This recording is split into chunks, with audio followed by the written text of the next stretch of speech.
Bonjour à toutes et à tous. Cette très courte vidéo est faite pour vous introduire notre nouveau chapitre d'histoire.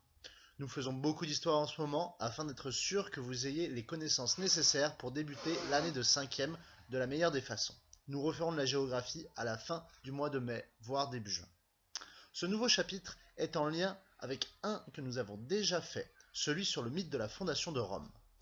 Nous allons étudier l'Empire romain. Cette vidéo a pour objectif simple de situer l'Empire romain dans le temps. Nous avons vu que Rome était une cité dirigée au départ par des rois. C'était donc une monarchie. Mais un peu plus tard, les Romains ont mis fin à la monarchie et mis en place une république, c'est-à-dire un système où les dirigeants sont élus. Regardez cette frise chronologique. On y voit la date de la fondation de Rome vers 750 avant Jésus-Christ. Je vous rappelle que 753 correspond au mythe de la fondation de Rome. On peut donc déjà se dire que celui qui a fait cette frise chronologique est un peu à l'ouest. Heureusement, ce n'est pas moi.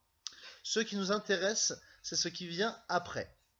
En 509 avant Jésus-Christ, Rome devient une république, et cela pour très longtemps, jusqu'en 27 avant Jésus-Christ. À ce moment-là, Rome devient un empire. Cette date est fondamentale à retenir pour notre chapitre. L'Empire romain commence à partir de 27 avant Jésus-Christ. Je vais donc vous demander de noter la petite introduction que je vous ai déposée sur Pronote et dès la fois prochaine, je vous demanderai de travailler sur cet empire qui a duré plus de 350 ans.